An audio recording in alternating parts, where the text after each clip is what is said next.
Hi, this is Victoria Nalule, and here with me again is Professor Volker Roeben from the University of Dundee. In the previous videos, we talked about climate litigation. We also talked about climate change and also issues to do with sustainability. In this video, we shall focus on region energy initiatives, specifically in the EU. But before we start, I'd like Professor Volker to briefly introduce himself again. Yeah, I'm Professor Volker Roeben. I'm a professor of energy law and global regulation here at the center in Dundee. Thank you very much for the introduction. Could you please give us an overview of the region energy initiatives in Europe? Yeah, as we discussed earlier, if one wants to understand what is going on in energy, one needs to start at the international level, and where the driver of climate action is really the agreement of all states.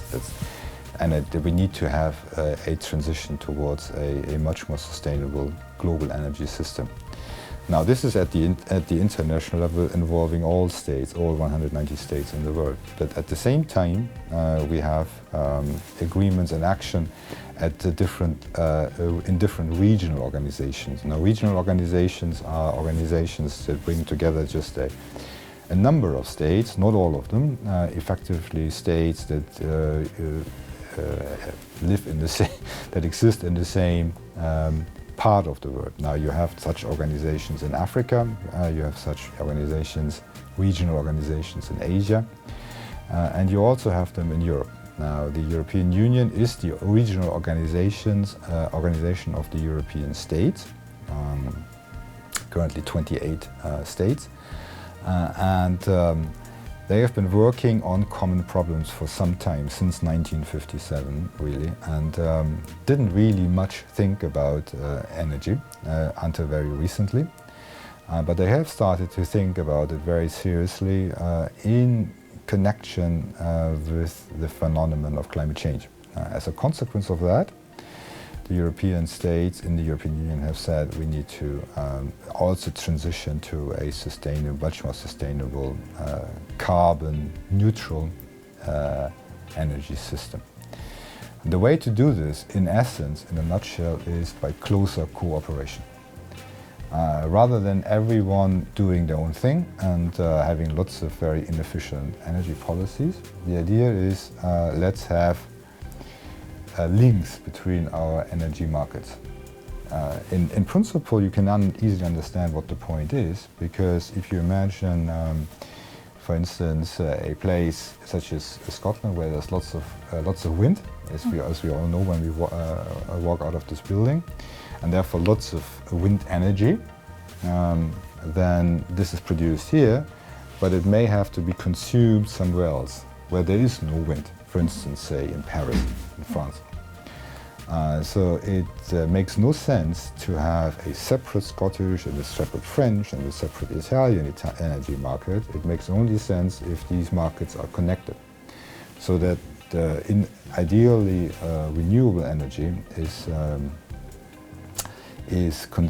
produced where it is best produced, or least costly, in a costly fashion, but consumed where it is most needed.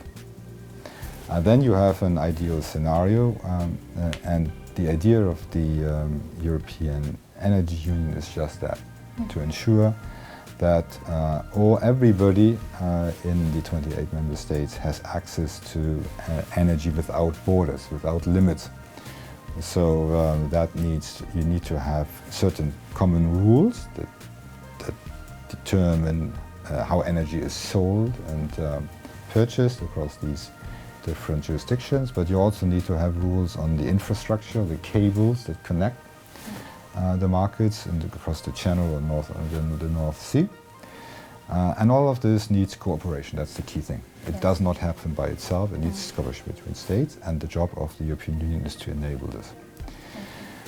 But it is only an example. You see very similar approaches towards closer cooperation in other parts of the world, as the African Union is engaged in this, for instance, and we see the same recognition in many people's minds now that the challenge is such of ensuring that everyone has access to affordable energy that we can no longer say we are just an isolated little place and we fend for ourselves. And therefore that is the key idea of the European Energy Union. Yes, thank you very much. Actually, I wrote about cooperation, regional cooperation, but from an African perspective in the energy sector. And then I noticed that we do draw a lot of examples from the EU, especially with the Energy Charter Treaty and all the other initiatives you have in the energy sector. But now I'd like us to explore on the challenges of regional cooperation, specifically in the EU, because in Africa, if I'm to speak from the African perspective, we have like common challenges like lack of finances to drive these regional initiatives. But now I'd like us to explore more on the challenges from the EU side. Yeah, the main challenge really in the European Union is not so different from the challenges that other regional organizations face. The main challenge is the egotism of individual states. You have often very powerful lobbies in each of these states that say we don't want to cooperate, we don't want to open our markets to competition coming from other states. And then states do sometimes very strange things. They stop interconnectors and they just shield their national markets. That is certainly one of the big challenges in the European Union, as it is in other places, and it's very hard to overcome.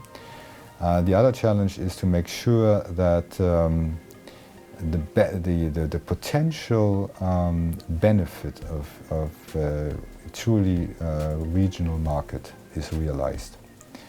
And that means that the investment goes into the right places, that businesses know how to access private capital across that vast market to ensure that they make the relevant, correct investments in better energy infrastructure and better energy production.